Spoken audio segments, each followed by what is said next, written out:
Welcome back to OmicsLogic Transcriptomics. So we will do a little review today of what we did last time and hopefully answer any questions that anybody has before we start with going on into regression analysis and machine learning.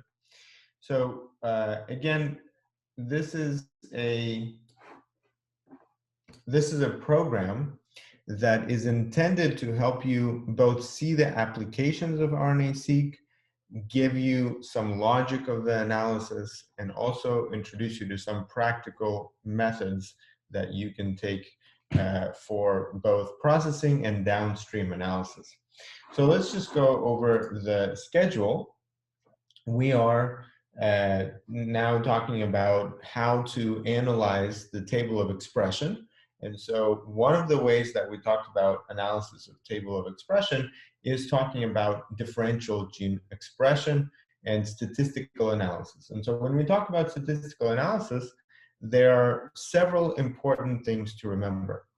One is that statistical analysis makes sense when the data was prepared to represent the general population. So remember that statistical analysis implies that we are going to create such an experiment that represents some general trend that is implied for the whole population. For example, if I want to study breast cancer, obviously I cannot sample all of the breast cancer patients in the world. I can only take several of them in the context of a given data generating experiment.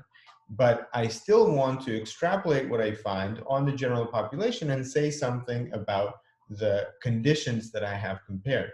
So when we do that, we have to look at the experiment design. And so today's session is going to talk a little bit more about that in the context of regression and considering all the factors that might have an influence on a given data set. So really there are kind of two important aspects when we talk about differential gene expression. One of them is that we have explored the data before doing differential gene expression analysis, so we understand the variability in our groups. And based on the variability of the groups, we might want to apply a statistical analysis that helps us separate noise from signal. The signal being differences between gene expression in groups, and the noise being all the other genes that are not differentially expressed.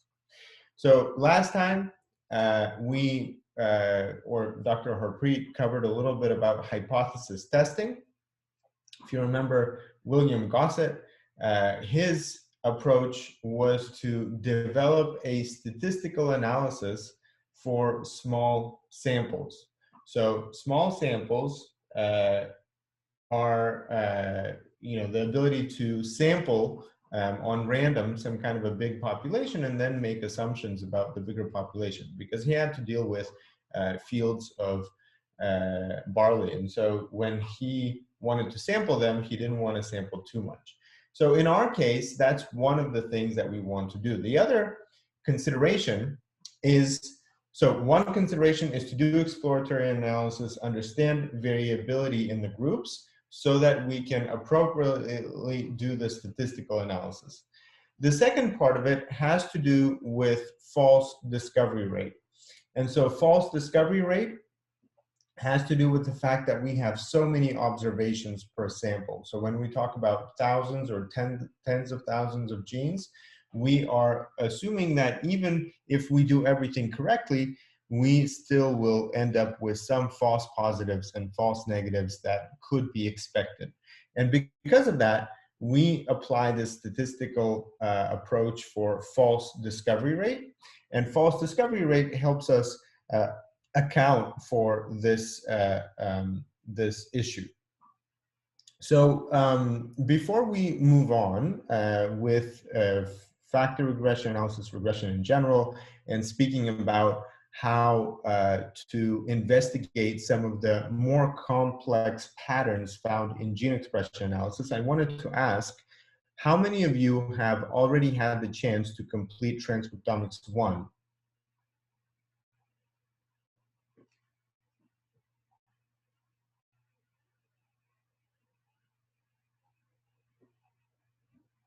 Okay.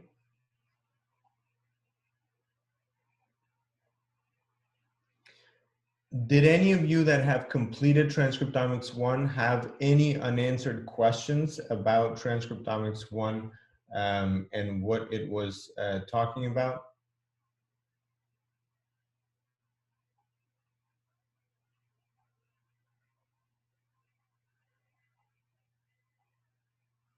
Okay, great. So again, to make sure that you understand the content in Transcriptomics 1, what is helpful is to try to see how the same approach applies to a completely different data set. In Transcriptomics 1, when we talk about the patient-derived xenograft models, it's a good example because it shows the ability to use mapping to differentiate between the tumor and the microenvironment. And it also has a fairly clear difference between triple negative and ER positive samples. So that's why we use that example. If you are interested in any other area, you might want to take a different data set and try to apply that. And so as we get to the stage of the projects, we'll discuss how to find data and how to try the same analysis. The other part of Transcriptomics 1 is that we get a table of expression, and we are learning to work with that table of expression from exploratory data analysis to statistical analysis to machine learning, and then finally to interpretation, biological interpretation. So again, all of these steps are going to be covered in some detail today. But what we will talk about today and in our next couple of sessions is going to be found in Transcriptomics 2 and 3. So if any of you have any questions, please post them on this forum. That would be the easiest way for all of us to share the detailed answers to those questions and point you in the right direction. I also want to mention that there are some kind of complementary tutorials in R and Python that you could go through. And so some of them are found in this course on transcriptomics. You will find a lot of lessons here that you could complete in R, and you can load more here, so you'll find some more here. And also, I just wanted to mention that the last portion of Transcriptomics 1 talks about PCA, Principal Component Analysis, and I'm sure that Harpreet will be talking about that today. But I did want to mention that this is a good link for those of you that want to get into greater detail. So this is not included in the basic tutorial under the Transcriptomics course. But if you're interested in kind of understanding really a lot more of the technical capabilities of principal component analysis and what exactly it means, you can go through this more expanded course and really understand how different genes and different samples are working together to kind of produce this analysis that simplifies this complex space that they form. I'll pass it on to Harpreet to continue talking about factor regression analysis. And again, if you have any questions, please put them on the forum. Thank you, Ilya. So let me share my screen.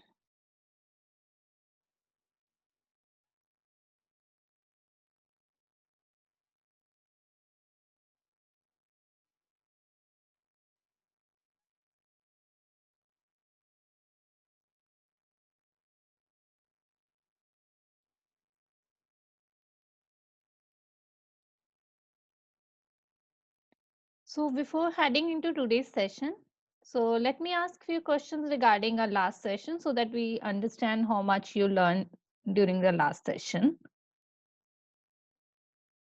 So which of following provides summary statistics of the data? Option A, scatter plot. Option B, bar plot. Option C, box plot. And option D, again, scatter plot.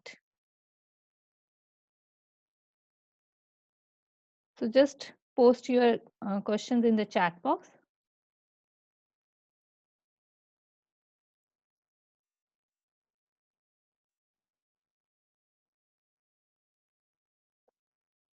So yes, that's great. So all of you are correct. It's a box plot that can provide us summary statistics. So the next question, you have run a t-test on 4 genes in Excel using a formula. And in column W to see if their expression is significantly different in different breast cancer subtype. Which of following genes have significantly differential expression? Option A gene involved in a cell proliferation with a p-value 0.4, and option next B, a gene involved in metastasis with the p-value 4.0. C, a gene involved in tumor promotion with the p-value 0.44, and D, a gene involved in menstruation regulation with the p-value 0.04.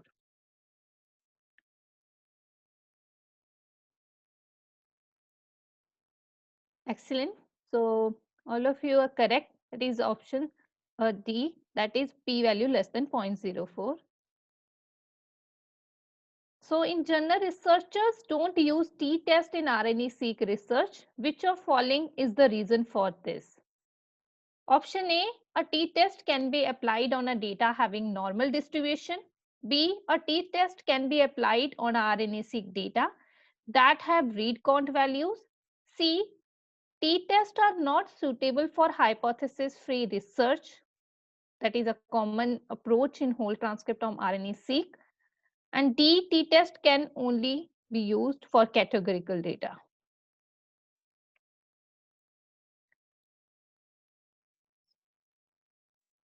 Great. So yeah, so t-test can be only applied having a normal distribution. So then next question, t-sec to compute following parameters: p adjusted value, B p-value, C log2 fold chains, D all of above.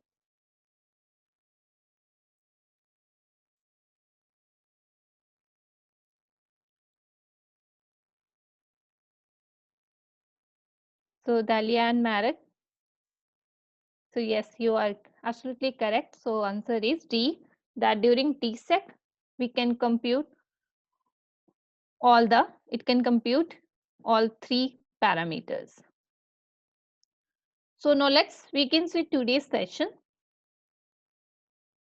So far we talk about statistical test when we are working on two disease condition or when we have two factors. So what we will do if we have multiple condition and the multiple factors? So the answer is regression. So we can't apply differential gene expression analysis when we have multiple conditions. So to address such scenario is regression. So the regression analysis is a way of mathematical sorting out which of the independent variable have an impact on the data that we have. So if you look at the regression formula, it has both dependent as well as independent variable. So it has dependent in a mathematical equation with the constant, that is intercept, as well as the coefficient. So the dependent variable is related to the independent variable with the additional consideration, that is a constant and coefficient.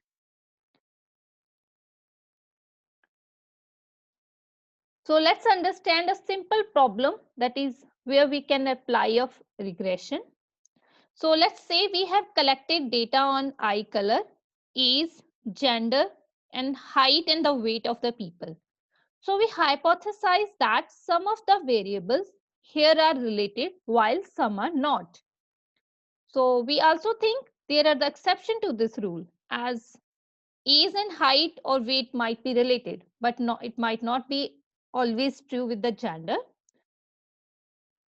So the relationship observed in the data can show which variables are related or which are unrelated. So if a particular factors of the variables are related with each other, so with how much extent they are related.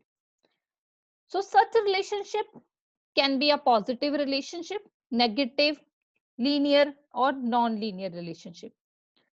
So linear regression is a way to further model such relationship to determine a mathematical function that explaining the relationship between a dependent and independent variable in that particular data set.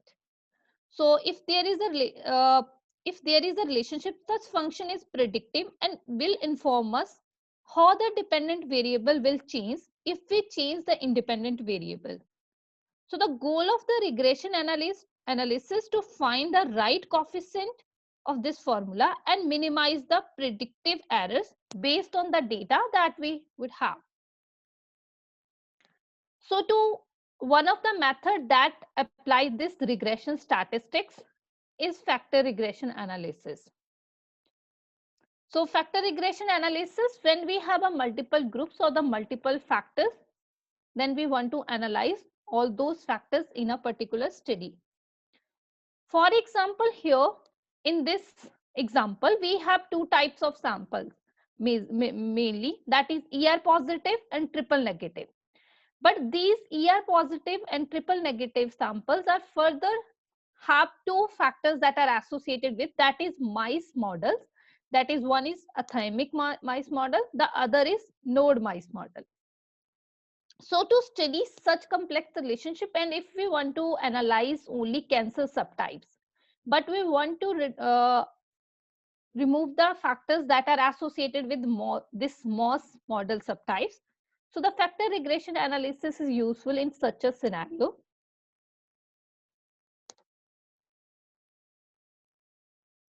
So let's go over the T-Bioinfo platform and let's perform factor regression analysis and understand what we can derive a biological interpretation from such an analysis. So let me share first the data with you. Already I have posted these links for these data sets on a forum.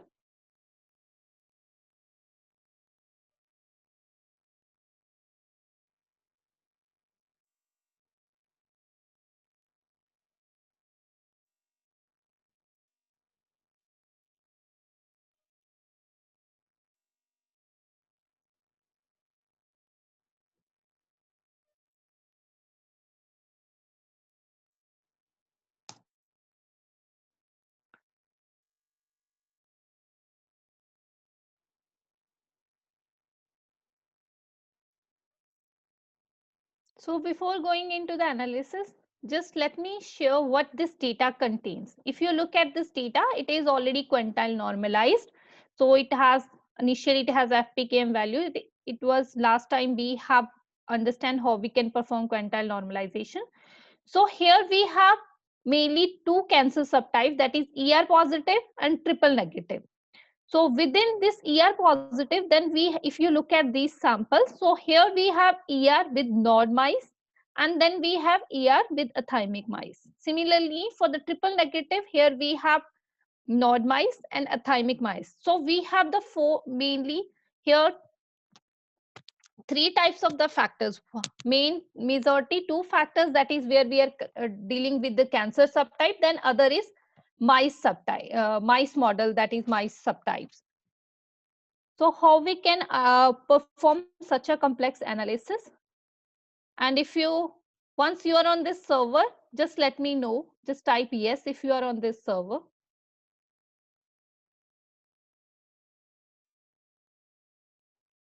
Okay, so I'm posting link as well. So if you, once you're able to log into the server,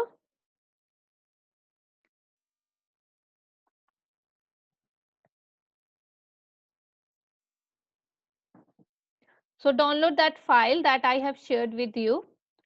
So here under the data mining, that data mining tools, we have this fourth option, that is factor analysis. So if you click on this, you will direct it to this interface.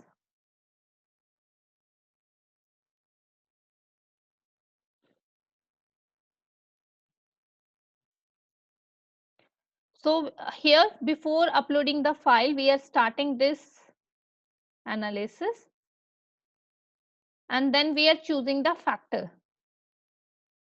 So next, it is asking whether you want to normalize the data. So as this data is already quantile normalized, so we are not going to perform. So we are selecting by default option, and we are saving this. Then the next, it is asking please add the factors and number of the labels in each factor. So how many factors are there? That is major factor, that is cancer subtypes, that is ER positive and triple negative. Then within each of these factor, how many further factors are there? Like here we have nod mice as well as thymic mice. So for both the condition, we have these mice subtypes. So then just go further with the click on next, then add a file.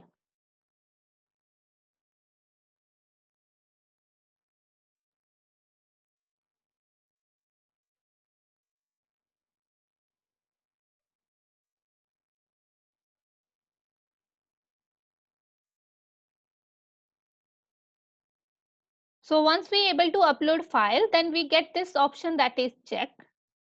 So next we have to drag our option in 4 different groups. So this is so here we have 4 type of sample node: triple negative thymic, and then we have a triple negative nod, then we have ER thymic, then we have ER nod. So we dragging all these sample into 4 different groups depending upon the different factors. Once we able to do that, then click on continue. Then just next option that is getting highlighted, that is end. With this we able to complete our pipeline.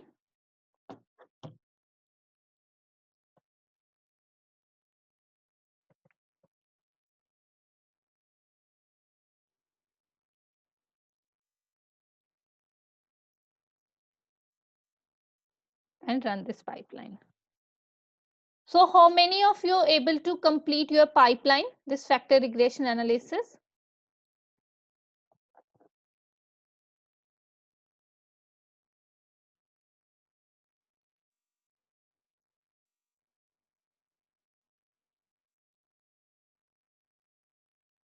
So any one of you able to complete the pipeline or run this pipeline? Or if you're facing any issue right now, just type yes or no.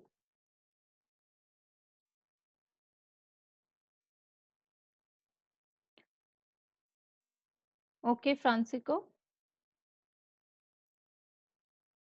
So I have shared the data with you already, even on the forum. Again, I can share this data with you.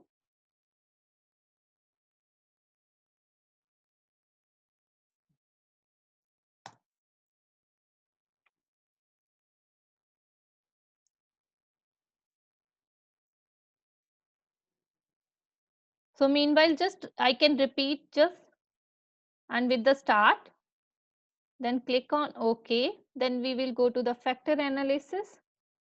So here I'm skipping this step. So I'm taking the by default. So I'm not changing it as it is already normalized data. So then we need to add factors. Factor means how many main major factors that we have. We know that here we have 2 cancer subtypes, that is ER positive and triple negative. Then we have to define how many further labels in each of these factors.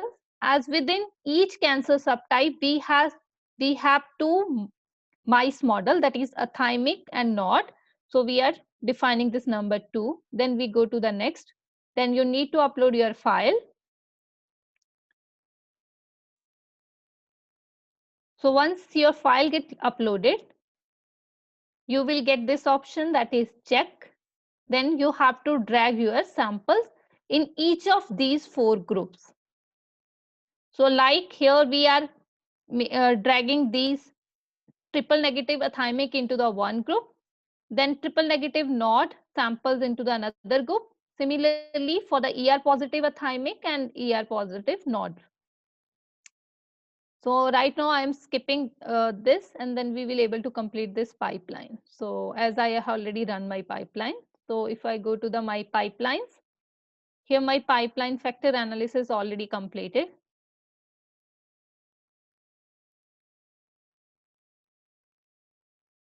So how many of you able to complete this pipeline?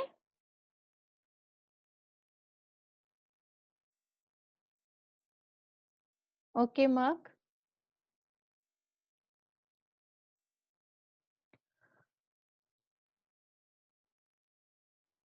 Okay, that's great. So now let's look at the output that we have obtained and what it represent.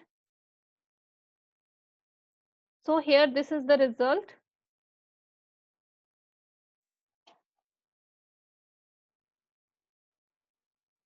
So just let me paste it in the Excel.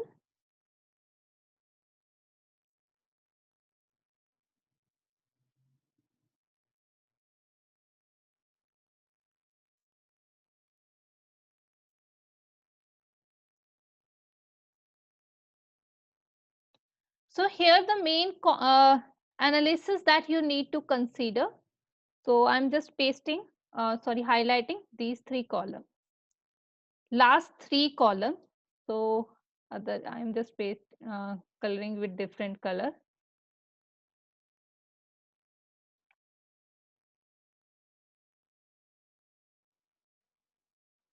So here we have a p-value after the chi-square test. So for each of these conditions, so here we have gene ID, then this is gene expression table.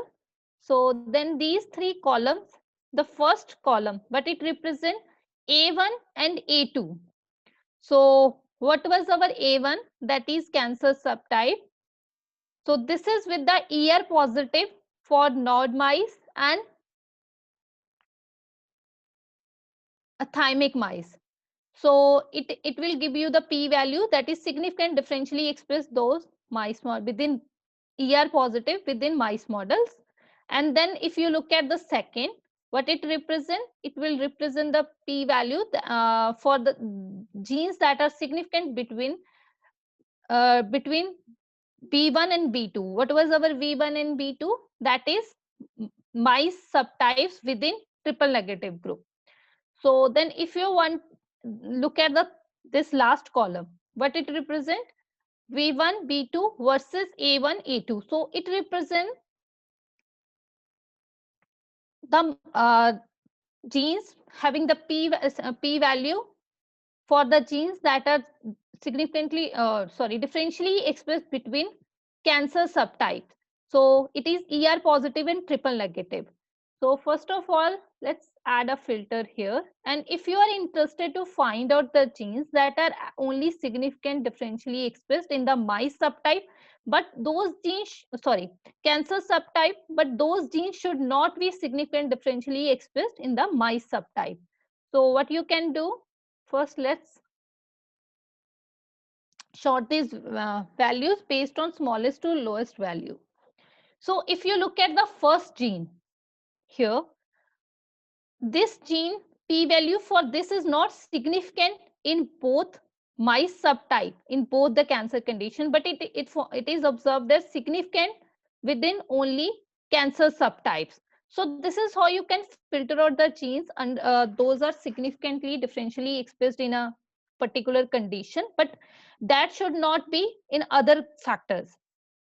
Similarly, you can also find out the genes that are only significant in mice subtypes, but should not be the cancer subtypes. You can take the, for example, here we are.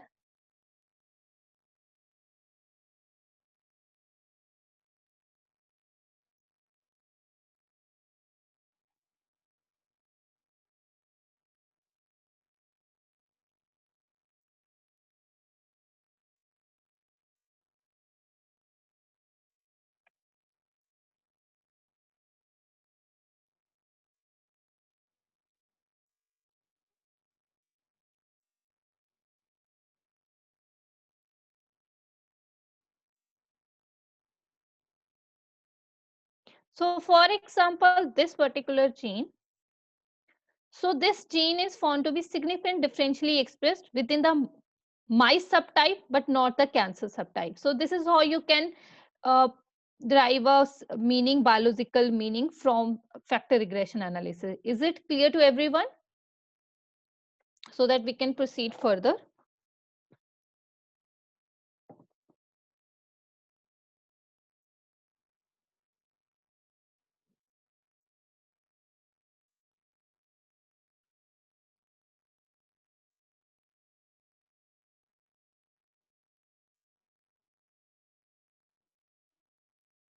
So is it clear to everyone? What is the output from the factor regression analysis? And how we can derive a significant meaning from this?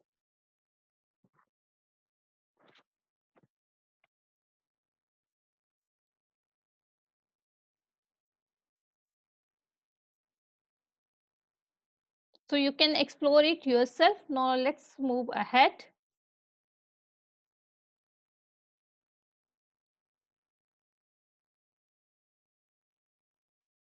Okay.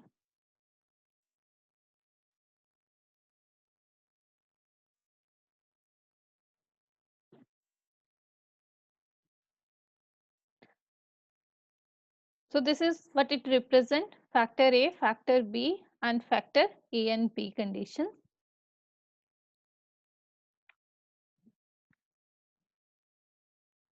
So the next is machine learning. So how many of you are familiar with the machine learning or have performed any analysis using any of machine learning algorithm?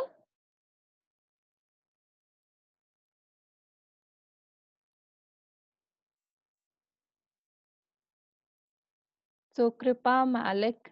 Okay. Okay. So first, what is the machine learning? So, well, many people think about the formula, or whenever you hear the term about machine learning, or maybe you think about some codes or the flow chart. While for a computer scientist or mathematician, these algorithms are definitely relevant and requires depth knowledge about these domains. But here we are interested how machine learning can help us to study big RNA-seq data and to drive a biological meaning from the data. So what we will do, that we will try to do is limit the technical details of each of these algorithms. And instead we create a logical series of the steps that illustrate how the methods are useful as well as what they might offer to study of biology in a RNA-seq data. So now question arises, why do we need to apply machine learning on RNA-seq data when we have various statistical methods? So the answer is to that is high dimensionality of the data. That we can apply statistics when we have a small number of the variables and we can derive a meaning from one or the two variables. But we have a thousands of the genes in our RNA expression or gene expression data. So how we can analyze and visualize such a multidimensional data using the information from multiple variables or multidimensional data. So if you so the here the machine learning is applicable, that will help you to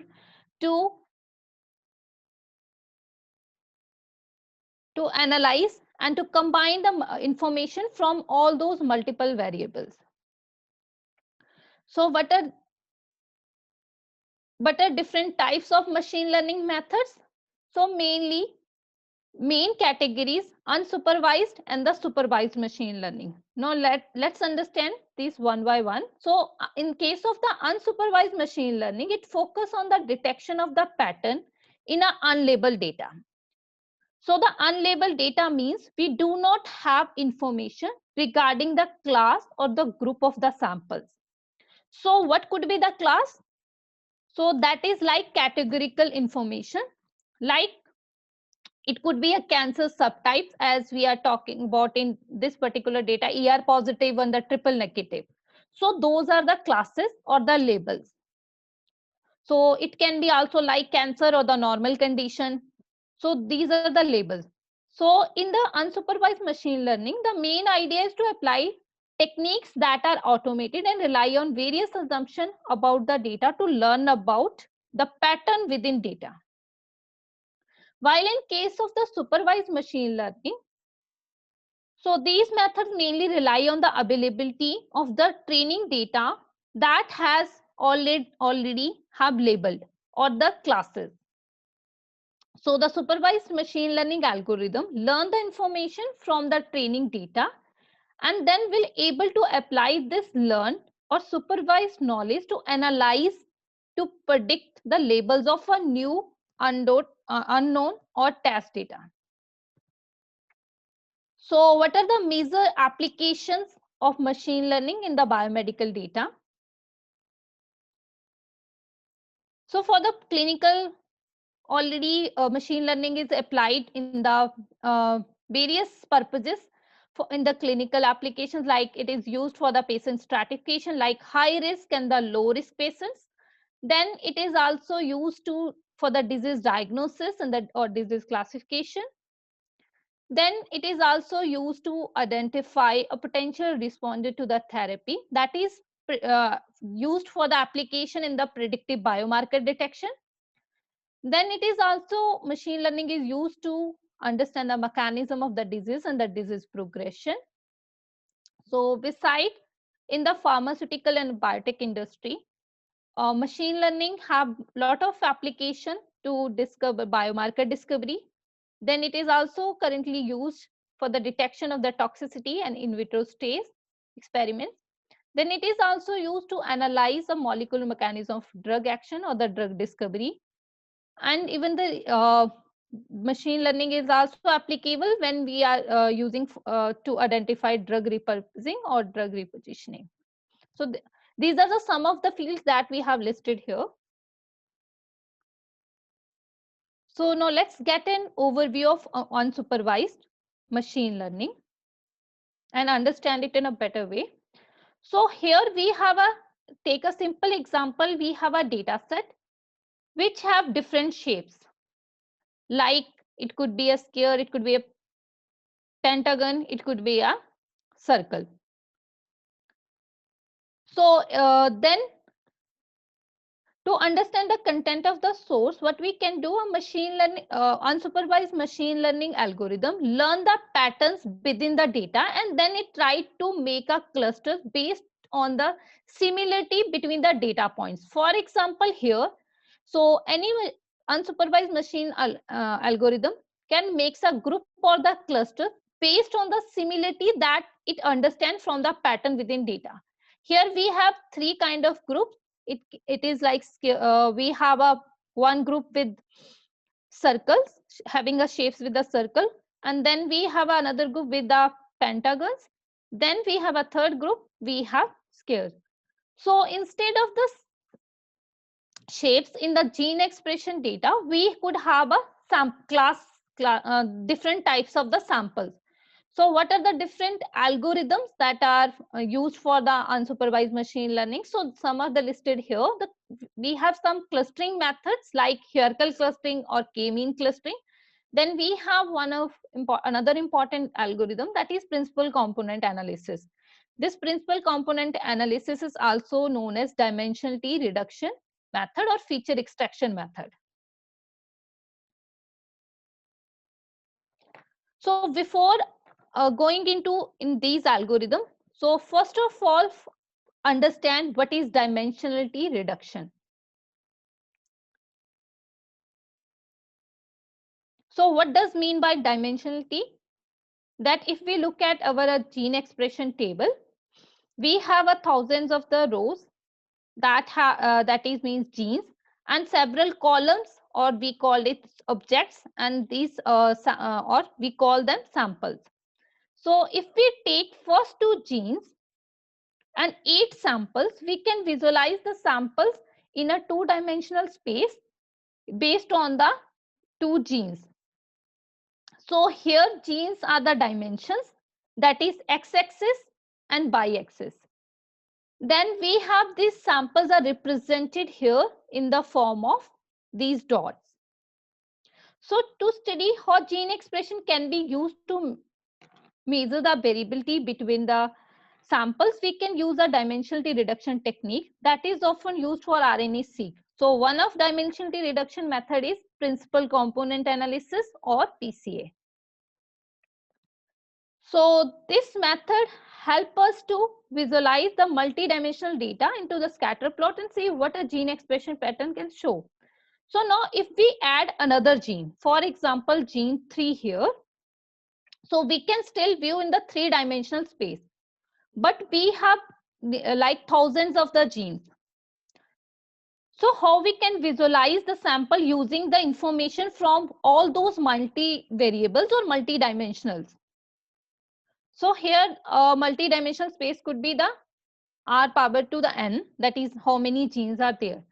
So that is why how we can visualize this multi-dimensional using the information from these multi-dimensional data or multivariable data. One of such method is principal component analysis, that it will produce some of the generate its own components based on the all the using the information from multiple genes. Now let's try to understand how PCA works. So if we use the approach of principal components, we are looking for such a plane or a vector in the multi-dimensional space.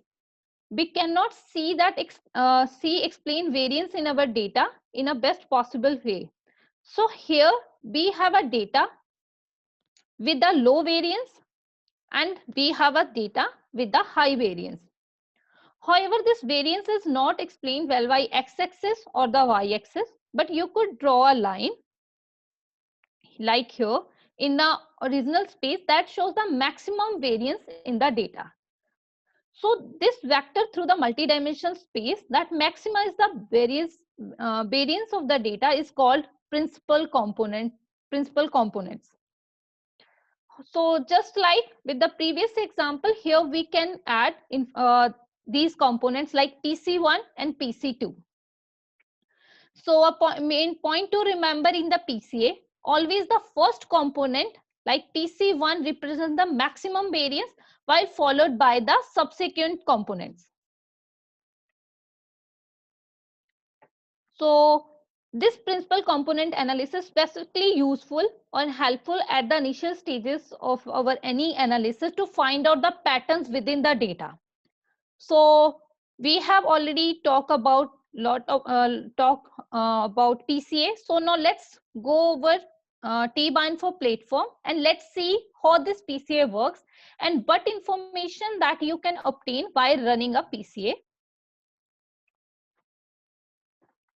So we will take the same data set that we have already I have shared with you.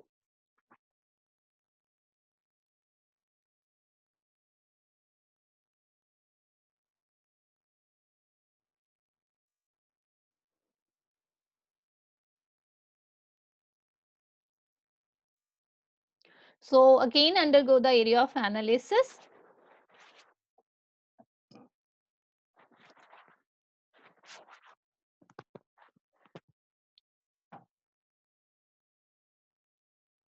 So if you just click on the, you can also go under the unsupervised analysis. Right now we are just going to the utility section. So here first you need to, okay, so how many you able to find this utility section? So let me go again. And here under the data mining, we have this third option, that is utilities. So if you click on utilities,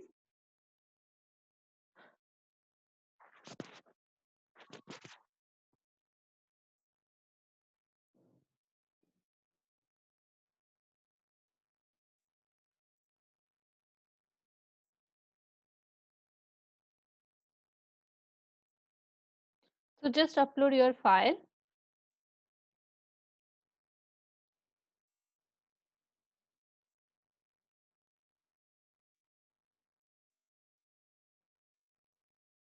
So this data is already normalized. So we are not performing quantum launch. So you can just go to the this third option, that is under the visualization.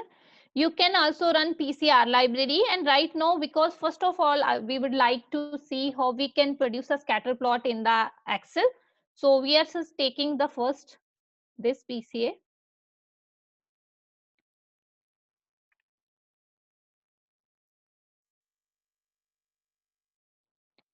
So it is so why default, because our data is already normalized. So I'm not selecting any of these. So I'm taking all the default options. So if your data is not normalized, so then you can first go for quantile normalization and then follow these steps.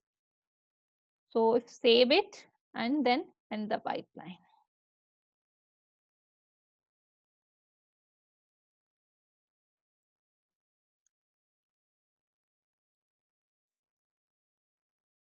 And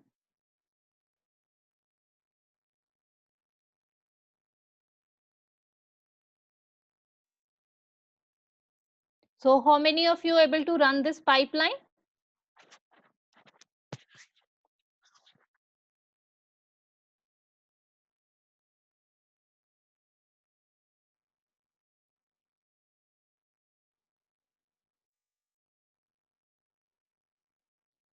So now let's check the progress of the pipeline. So still it is started.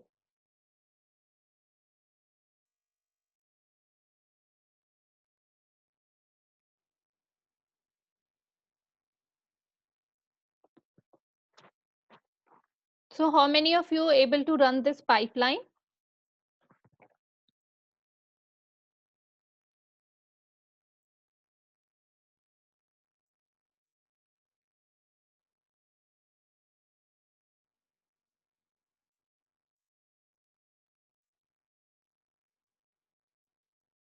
Okay, that's great. So it will take a bit of time to complete. So we can refresh it and check it, whether our pipeline completed or not.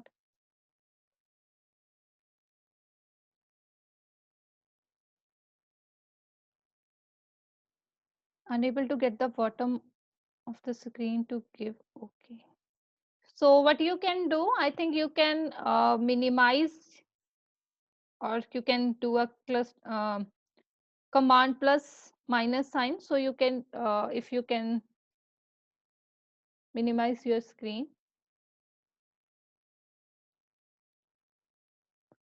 So now we have completed this pipeline. That's what output that we have. So this is the result that we have obtained.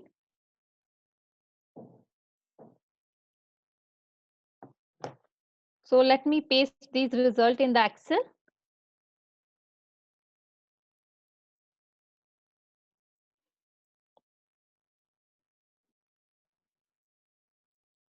So if you look at these results, here what we have obtained, here we have the samples in the row, and here we have some percentage. So what it represent? So it represent how much variance of each of these component. Like here the first component represent the 30 nearly 30% variance, 30.52, and the second component represent 14.34. So overall we are nearly obtaining 45% variance with the PC component 1 and PC2.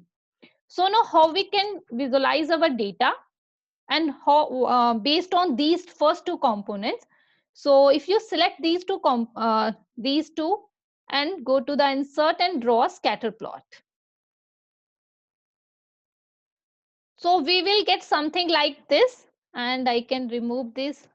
So still based on this, we are not able to understand exactly what sample representing what. So what we can do now, we can edit this, and if you click on this, here you will get this option, that is select data. So under the select data, just go to add. Here first you have to define series name, as we have mainly these are two types of samples, that is ER positive. So I'm just adding ER positive. We can also make 4 type of group, that is ER not and ER athymic. So right now I am just selecting two kind of sample, mainly ER positive and triple negative. So I'm classifying into two categories.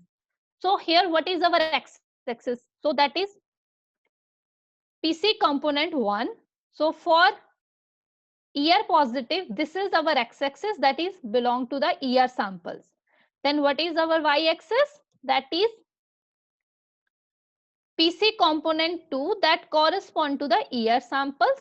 So we click on OK. So then we are adding another, that is triple negative TN.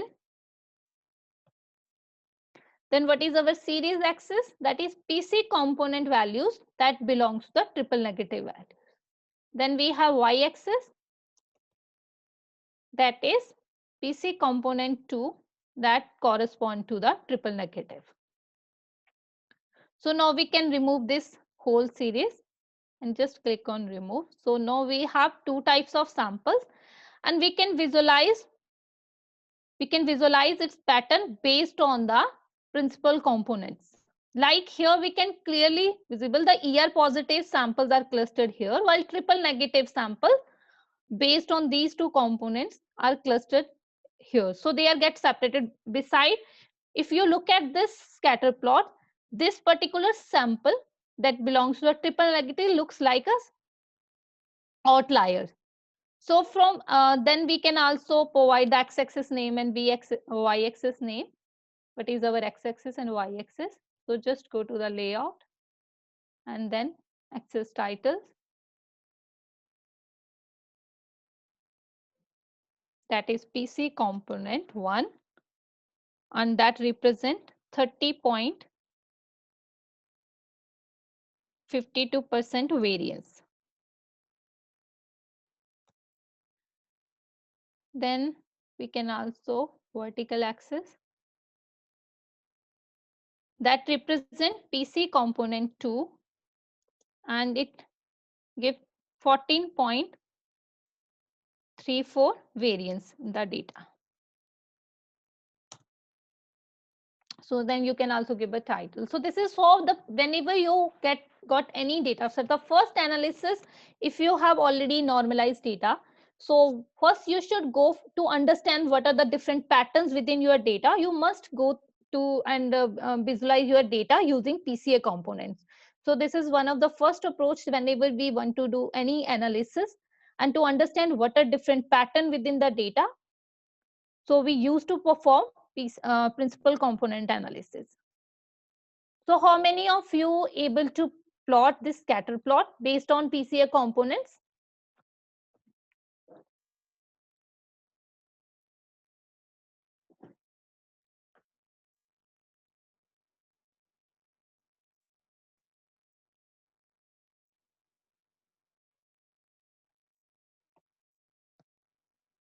So any one of you able to produce this scatter plot based on PCA components? Just type yes. So if not, then what the problem that you are facing?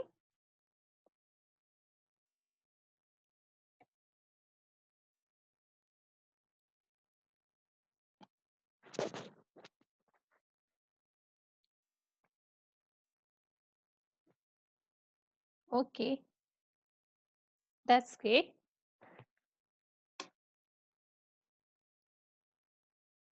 Okay, I think if not, so I think we will share the video of this session with you. And if any one of you still not able to produce PCA, this scatter plots, so you can go through that video and then try to run this pipeline yourself and try to produce this scatter plot. So now let's move ahead.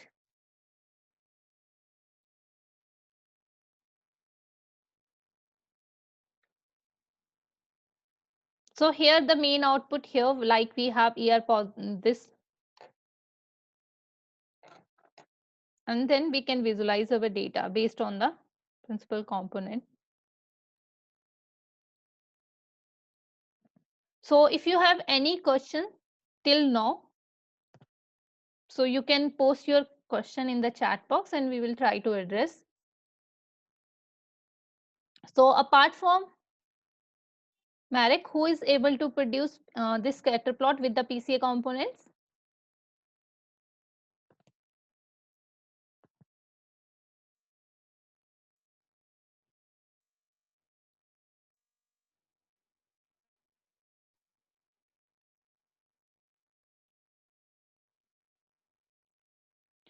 So now the next, okay, that's great, Matthew. Okay, so the next unsupervised machine learning method, that is hierarchical clustering. So what is hierarchical clustering? That is an algorithm that groups similar object into the group, or we call that as clusters. So hierarchical cluster can be of two types. It could be agglutinative and divisive approach. So in general, in the hierarchical clustering, it computes the proximity matrix and that let each data point to be an individual cluster, and then this step repeats and merge the two closest cluster and then update the approximate matrix until you're able to obtain a single cluster. So the divisive approach is just opposite of this aggluterative, that it consider all the data points or the sample as a single cluster.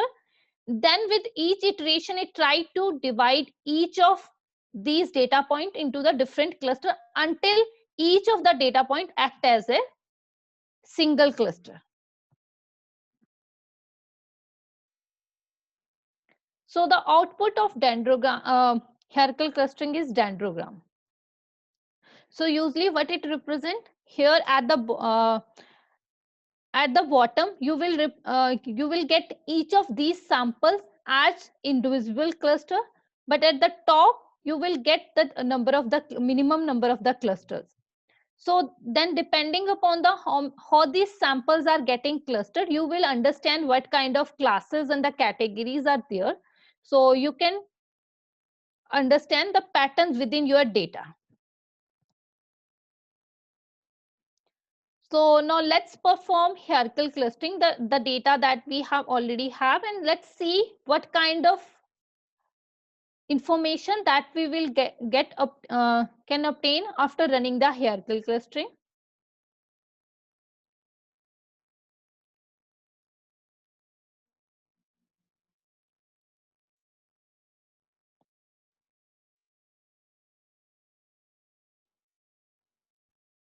So again, if you go to the area of analysis, here under the unsupervised machine learning, if you click on this, so first we are providing the same file that we already have, which have ER positive sample and triple negative.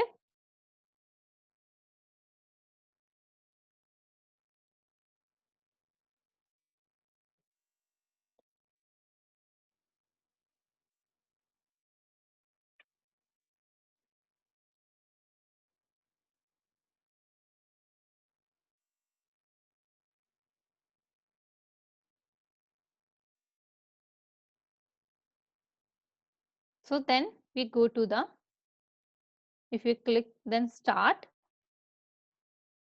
So here you can run both PC and PCR library. The difference between PC and PCR library is that here you will get also the output in the PDF. So here we are interested into the clustering, that is hierarchical clustering.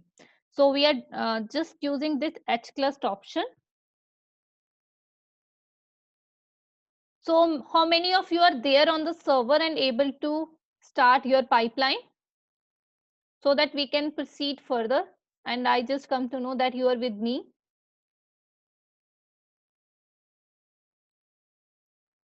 Okay, Matthew. So apart from Matthew, who is with me?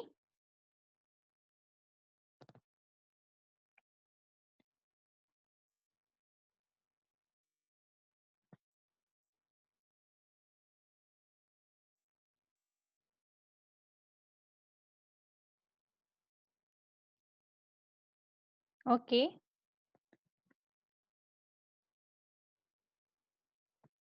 So here next we need to choose the different parameters. Once we select, so first is linkage.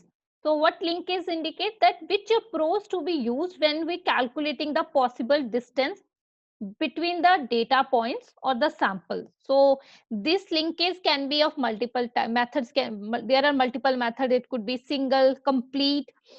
So what does single represent? So it finds the minimum possible distance. Then we have a complete. It finds the maximum distance between the data points.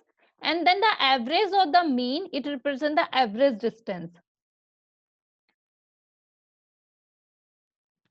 So we are selecting starting average. So then it is asking distance metric. So then there are the different distance metric. It could be Euclidean distance, it could be Manhattan maximum in the Canberra. And if you want to understand all of these methods, just if you go through the Transcriptomics 3 course, you will get fine details regarding all of these methods. So right now I'm selecting Euclidean as a distance metric. Then it is asking how many clusters that you are expecting. Here you can always decide select your own number. So as I know, here mainly 4 types of samples are there: ER positive athymic, ER positive node, then triple negative athymic and triple negative node. So I'm selecting 4 clusters. Then it is asking whether you want to do the transpose. So as here our aim is to cluster the sample, not the genes. So we are selecting it as true. So what are the, you can play with these parameters and just let's see. But a different parameters work on a particular data, because it is not like it is universal kind of rule. It is not, so always you have to play and check which parameter can separate your data points the best. So then we are saving it, and with the end option we are able to complete this pipeline.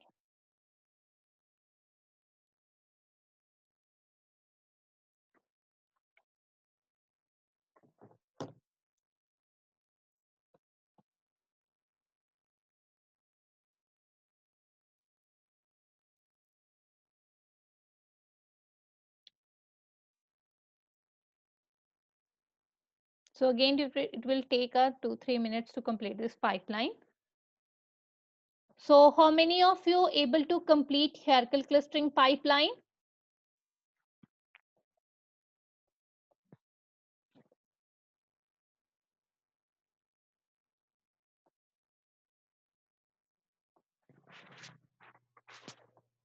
Meanwhile, this pipeline is completing, and we can check the progress as well. So how many of you able to complete this pipeline?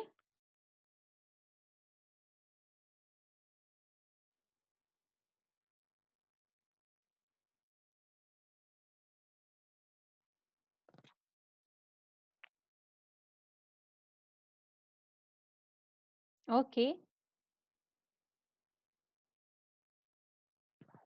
So if you have any questions till now, you can ask me. Meanwhile, our pipeline is getting completed.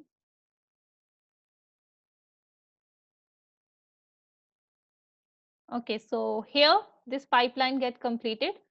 So now let's look at what the output that we have obtaining after running this pipeline. So first of all, let's go to this PDF file.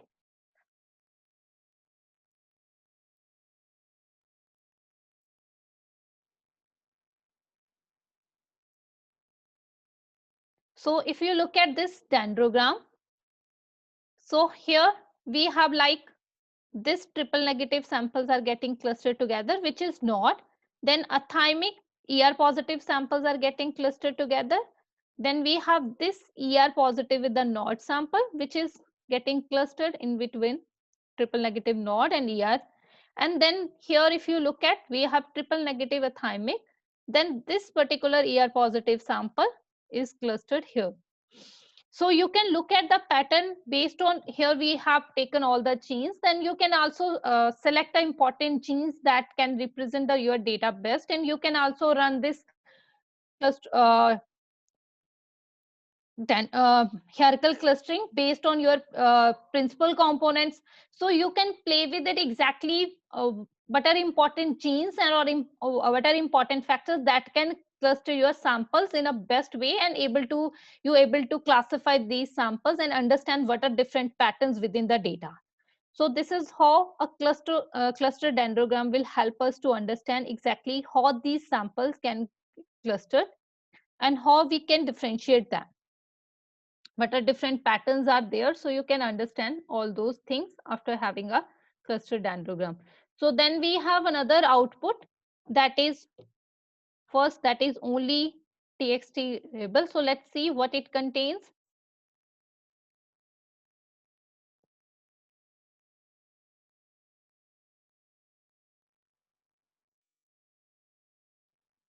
So here we have a sample and then corresponding to the cluster ID. So like here we know that this particular sample is clustering here. Yes. So here all the genes that we have in a data set, that is nearly 3000.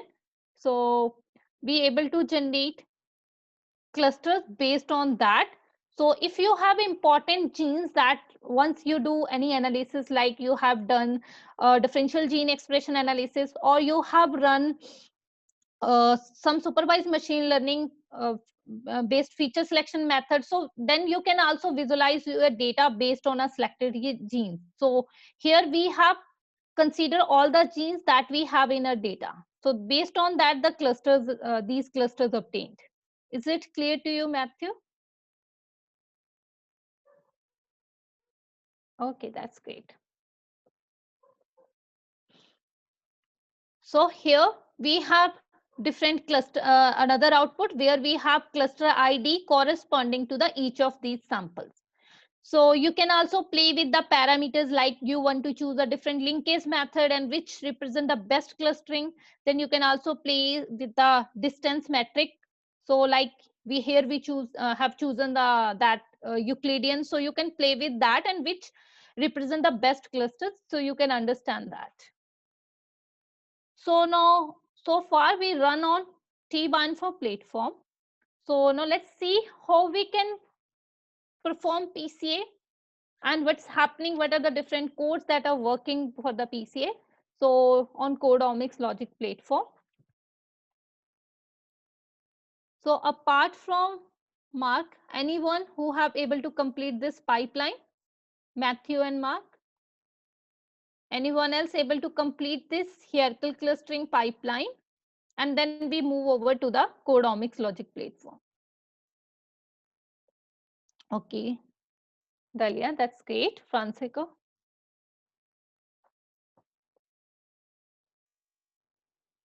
So then we have already, Ilya has shown you that we have Omics.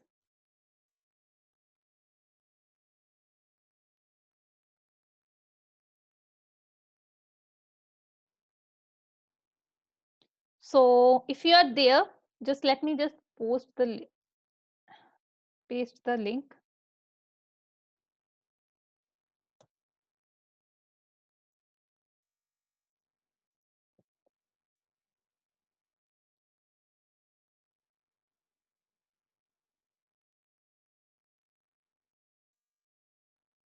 So how many of you are able to log into the OmicsLogic platform?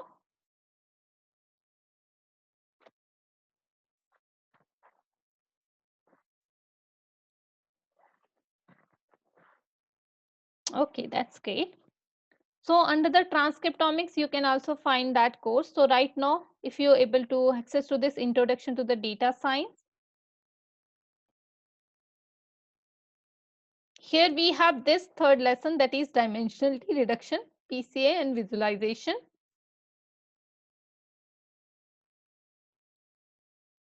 So again, in each of the lessons, always the first step provide you the complete detailed description regarding each of these algorithms. So then in the next step, where is learn the code. Here, each of the step represented by the code blocks, and how this uh, be able to run this particular analysis. So each of step will explain that.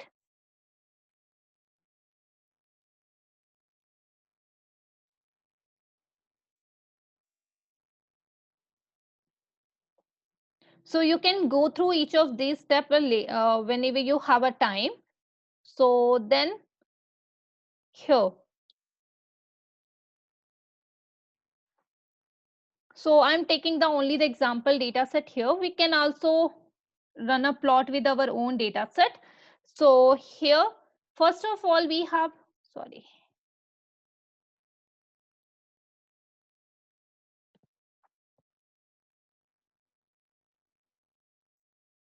So here first we are loading our file. So let me just open another.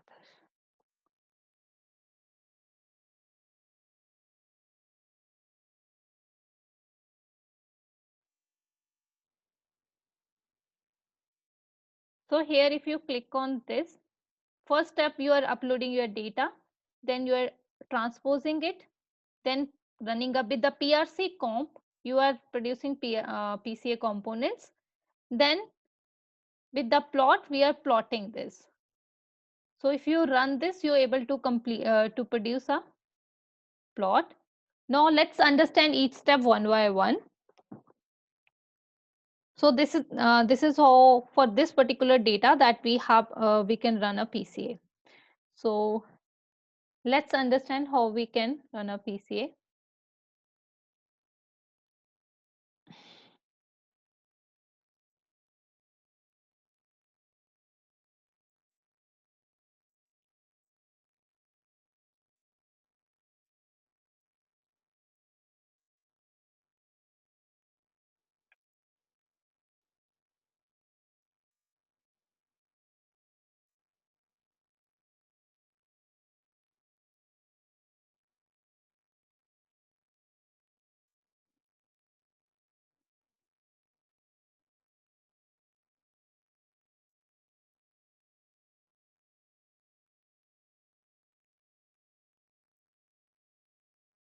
So just let me copy this file, link of this file.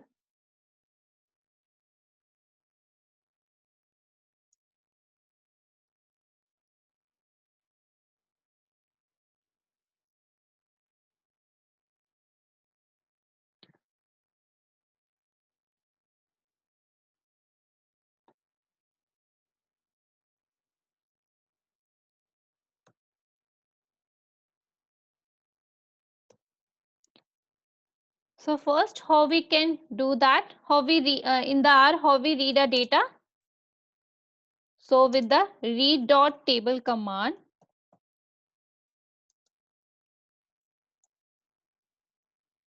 so meanwhile, just let's look at this data that we are running. Here we have cell line samples, and then on in the columns, and in the row we have genes. So 15 genes here we have, and then once you provide the link of that file, then we have to define header. As we know this, in this file we have a header, so header is true. Then row names, that is row dot names equal to 1. Then we have to define the separator.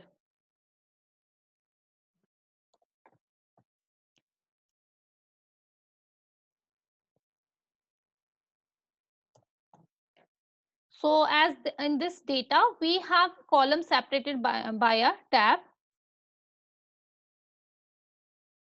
So once we able to load data, so how we can check whether our data loaded or not? What was the command? Anybody remember? I have told you last time.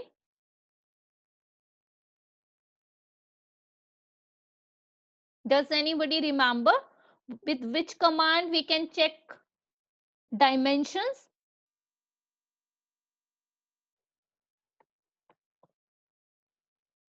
So if not remember, that is dim. With the dim command, we can check whether our data get loaded or not.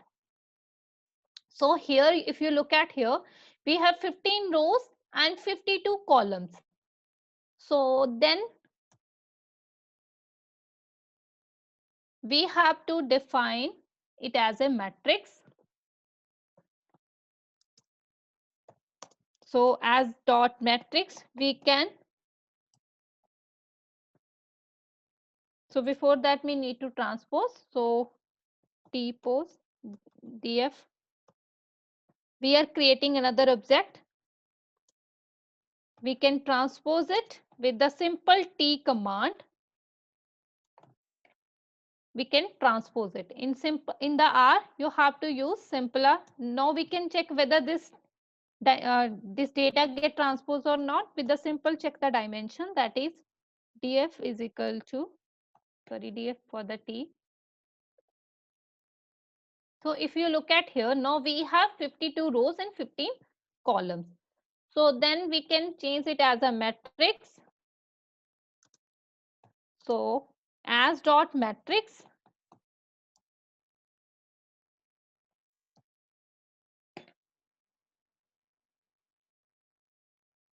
Then we have to generate the PCA component. So how we can generate PCA component? Here's the function method, that is PRC comp.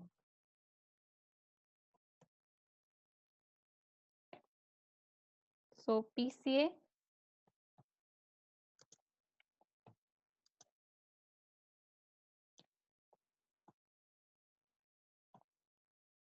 So why we did the transpose? Because we want to produce the PCA components for the genes, but not the samples. Then we have to check whether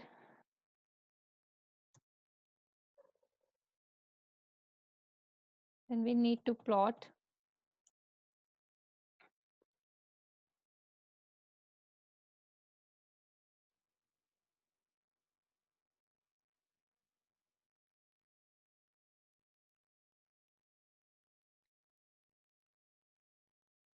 so we have to take the x-axis and the y-axis. So we have PCA dollar, sorry, we can also check dollar x-axis and PCA dollar y-axis.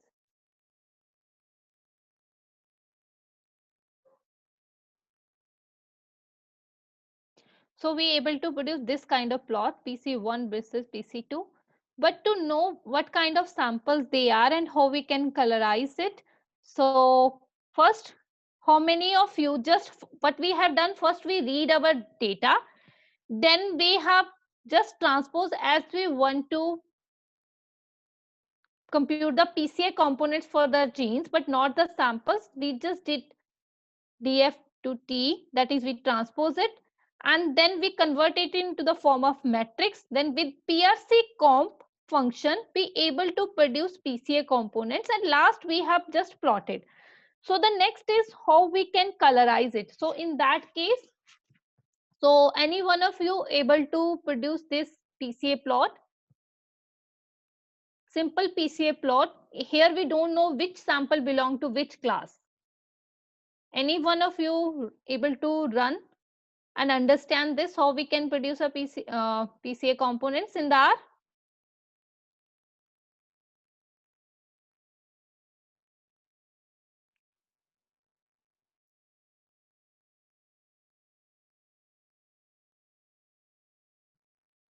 So they are the mainly three-step process only. First we load the data, then we just transpose the data, then we just convert it into the form of matrix, then with PRC comp we have just make the PCA components. At last we just plot it with x-axis and the y-axis.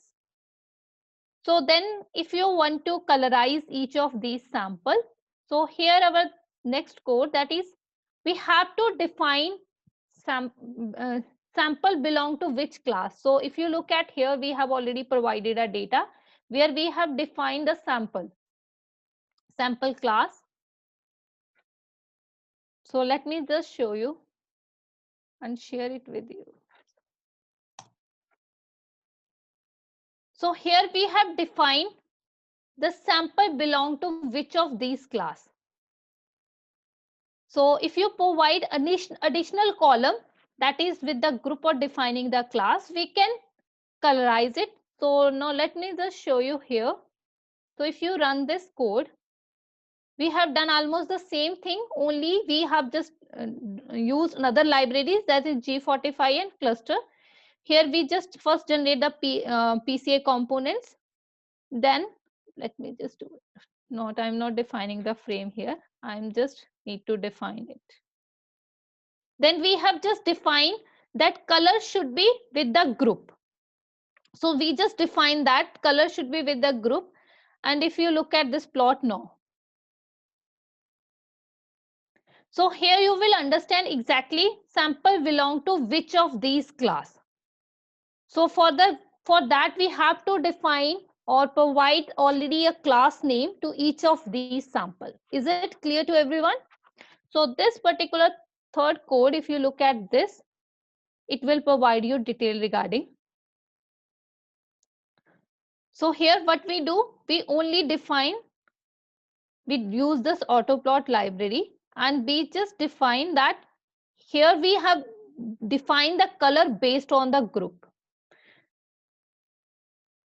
Is it clear? So you can explore this platform yourself.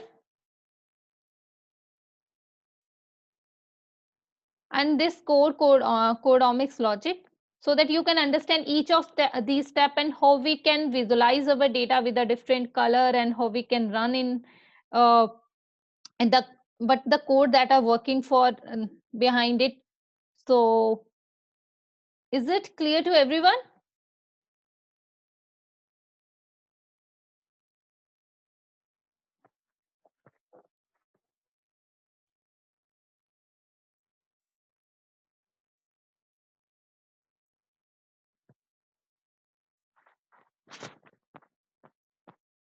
Okay. So okay, so now let's back to the presentation.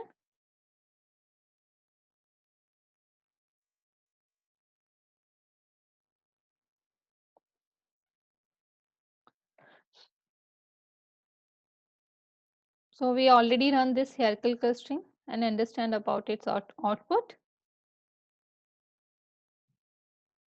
So now let's talk about the second branch of machine learning, that is supervised machine learning techniques. So what is supervised machine learning technique? Let's understand it with simple example. So these methods rely on the availability of the training data that has been already labeled. So here we have already provided to the class to these or all these samples. So this information is available in the training data. So algorithm learn the information from this training data, then it will able to apply this learned and supervised knowledge to analyze the new data that lacks labels. So eventually it will predict the labels of a new data. So in biomedical research or biomedical data, these labels can be a phenotypic data, like already we talk about, it could be a cancer subtypes, or here we have a breast cancer subtypes. So it learned from the differences between various classes present in the training data. Once learning established, then you able to develop a prediction model based on the training data. So usually we call that training a model. So then that training model will predict the labels of new data. So but are different supervised algorithms that are available. This supervised machine learning algorithm can be categorized into two major categories. That is, one is classification method, the other is regression. So what are these classification methods? So classification is usually deals with the categorical data. So here, like you could have a, like we are talking about, we have two cancer subtypes. It could be a multiple cancer subtypes. So it can be a cancer and the normal. So when we are talking about only categorical data or phenotypic data. So while the regression methods actually deals with when output variable is a real value or a number. Like if you want to compare the height or the weight, so you want to look at how these factors are associated. So which are numerical values. Then what are different algorithms? There are nearly 20 plus algorithms available for supervised machine learning. So some of the example like decision tree, random forest, SVM or sport vector machine, then linear discriminant analysis or LDA, then logistic regression and naive Bayes. So these are the some of the methods that we have here provided the example for that.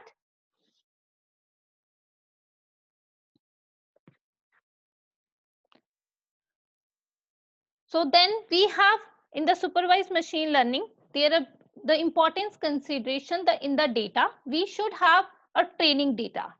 So in the training data, here we must have the class or the labels.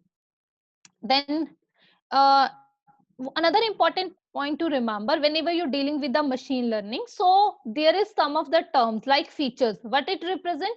Like here, these genes are considered as the features or the variables. Then we have the samples are considered as objects. So these are some of the important terminology that is used whenever you're dealing with the machine learning. So in the training, we must have this label class.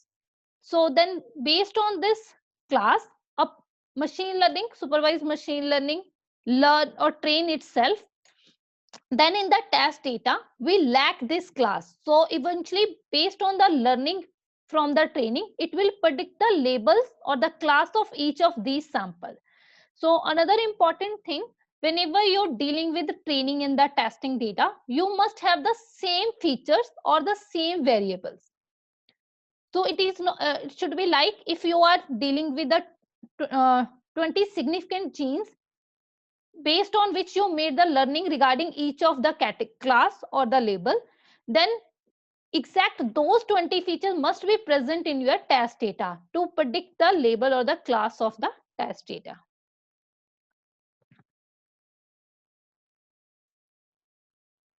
So one of the important method, that is binary decision tree. This is one of supervised machine learning method. So it's their output look similar to the hierarchical clustering. So each tree created by some threshold and the rules. So binary means the branch can be either yes or the no. If the expression of a gene, for example, here based on a particular gene, we can say above a particular threshold, these class would be belong to the category 1, and if the gene expression is lower than that threshold, then it will classify that particular sample into the another category. Similarly, it will take another gene, then the samples that are still are not able to classify, then based on the another gene, based on the threshold of the another, it try to classify those samples. So this algorithm will continue until it effectively separated all the samples into the different groups. So a well-known supervised algorithm, that is random forest. So it is a kind of extension of this decision tree. So now let's get a simple overview of this random forest. So it automates decision tree using the process of random initialization. That is, it randomly select a subset of our data and then produce a voting based on that. For example, multiple portion of the objects, so samples, or here we can say the samples, so can be separated using a different threshold. So here, for example, based on a one tree, a sample is classified as class A, then based on the another tree it is classified B, and similarly, so the another tree is classified again based on the B. So then the finally class of the sample is decided based on the majority voting. So if how many trees are actually saying a particular sample belong to the class, so then final decision of the class, final decision is based on this majority voting. This is how random forest works. So it uses multiple instances of the decision tree and apply to the portion at a time. So after the analysis, so finally majority weighting based on all of these multiple trees. So you have to define number of the trees that you want to generate. But then if you have the advantage of large number of n value, that is number of tree, it will give you a better result. But still, then the disadvantage of if you have very high number of trees, in that case your algorithm would be computationally very expensive. So you have to play with have to select a particular criteria where it should not be very computationally expensive, as well as you have reasonable good prediction.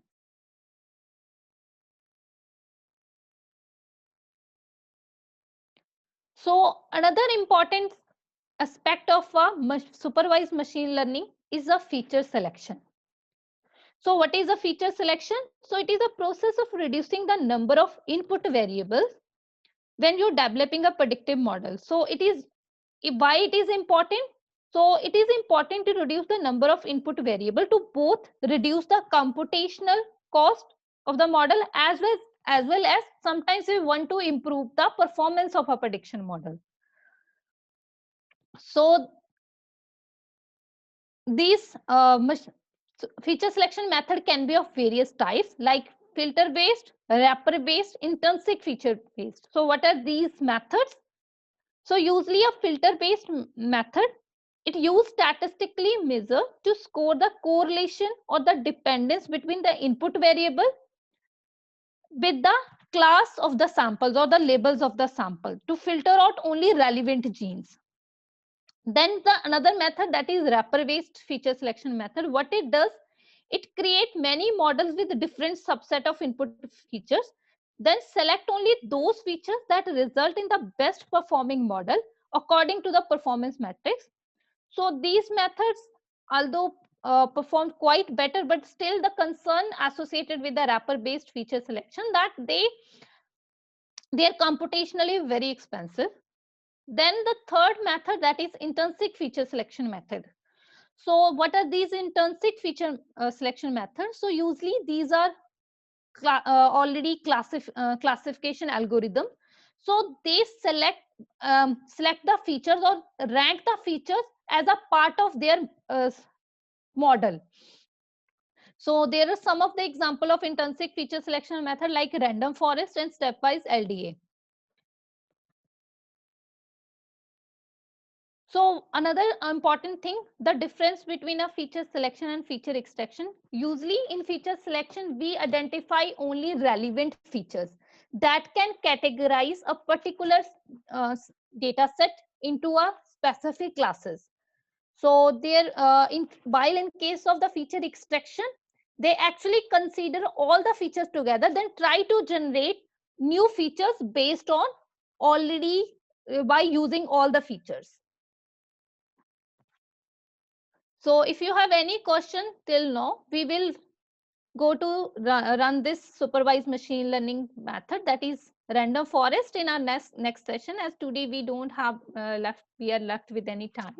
So we will try to run and let's see what it produces and what are the outputs that are important to consider whenever you running any supervised machine learning algorithm. So if you have any question till now,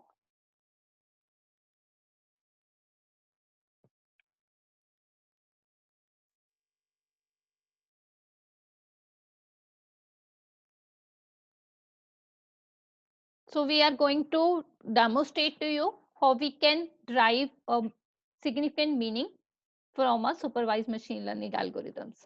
We will demonstrate it in the next session. So these are some of assignments. So try to, as most of statistical methods are covered in the transcriptomics 2, and all the machine learning algorithms are covered under the transcriptomics 3. So complete this and complete these coding lessons. Specifically today we learn about PCA. Similarly, we have also the hierarchical clustering. So at least try to complete PCA in the hour before the next session. And in the next session, we are going to mainly focus on single cell RNA sequence methods, and we will also go through this supervised machine learning algorithm. So if you have any questions, so you can ask. So we can even if you are not able to run some of or any of pipeline today, so you can go through the video of this session and you can run this pipeline yourself. And to understand regarding the details of each of these algorithms that we discussed today is available in the Transcriptomics 2 and Transcriptomics 3.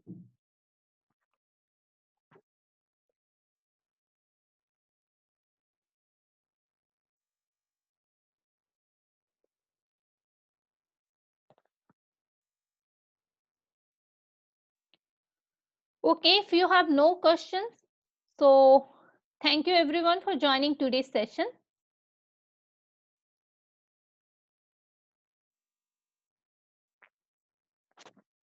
And even if you have any question during whenever you're going through course, you can post it in the chat forum as well.